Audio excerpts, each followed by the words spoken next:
দেখো ভাই, গাজন চলে গেছে অনেক দিন হয়ে গেছে, কিন্তু আজকে আমি তোমাদের সামনে একটা বিরল দৃশ্য তুলে ধরবো, যেটা এখন শহরে দেখাই যায় না।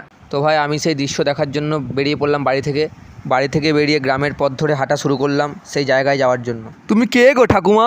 তুমি কে গো ঠাকুমা? দেখো ভাই, দেখতে দেখতে পৌঁছে গেলাম আমাদের গন্তব্যস্থলে, কিন্তু এখানে তো ভিড় লেগে আছে কেন? দেখো ভাই, এখানে শিব পার্বতীর নাচার প্রিপারেশান নিচ্ছে। ওরে বাবা, এর কি হঠাৎ করে কি হলো এটা? যাই হোক, তোমরা নাচটা এনজয় করো।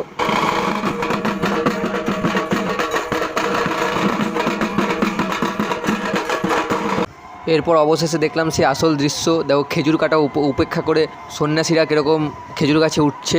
আর দেখো ভাই, কতটা ঝুঁকি নিয়ে খেজুর গাছের মাথার উপর দাঁড়িয়ে নাচ করবে এবার। ঝিঙ্কা চিকা ঝিঙ্কা চিকা ঝিঙ্কা চিকা ঝিকাঙ্কা, মন আমার পাগল হয়ে পদ্ম পাতায় বসে। তো ভাই, তোমরা গাজনের সেই বিরল নাচটা দেখলে। ভিডিওটা ভালো লেগে থাকে লাইক করে দেবে, সাবস্ক্রাইব করে দেবে, পাশে থাকবে ভাই।